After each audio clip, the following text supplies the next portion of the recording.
Hello everyone, তো আজ বেরিয়ে পড়লাম কাজেতে। ডেটটা ছিল 30 নভেম্বর, লোকেশান মারোখানা। তাই ঝটফট আমার বাহনকে নিয়ে বেরিয়ে পড়লাম ক্লায়েন্টের বাড়ির উদ্দেশ্যে।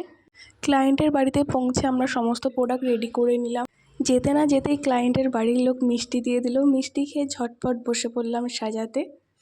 আজ ছিল রিসেপশন ব্রাইড। কীরকম মেকআপ চাইছো? আমার যেরকম ভালো লাগবে সেরকম তোমার উপর আমি ছেড়ে দেবো। ঠিক আছে, তো দেখা যাক কেমন আসে মেকআপটা। 2026-27 ব্রাইডাল বুকিং শুরু হয়ে গেছে। কেউ যদি তাদের নিজেদের স্পেশাল দিনটিতে আমার কাছে মেকওভার পেতে চান তাহলে আমার সাথে যোগাযোগ করতে পারেন নিচে দেওয়া এই নাম্বারে। আমি অল লোকেশানে অ্যাভেলেবেল। বাড়ি গিয়ে কনে সাজানো থেকে শুরু করে আমার পার্লারে এসে আপনারা সার্ভিস নিতে পারেন। আমার পার্লারের লোকেশান হচ্ছে হানুয়া শিব দুর্গা মন্দিরের সন্নিকটে। কথা বলতে বলতে কাজ প্রায় হয়েই এসেছে। কাজ কমপ্লিট। তোমরা সবাই জানিও আমার এই মিষ্টি রিসেপশন ব্রাইডকে কেমন লাগছে। আর আমার এই রিসেপশন ব্রাইডের থেকে জেনে নেওয়া যাক তার কেমন লাগলো সাজটা।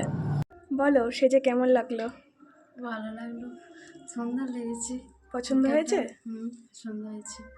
Thank you.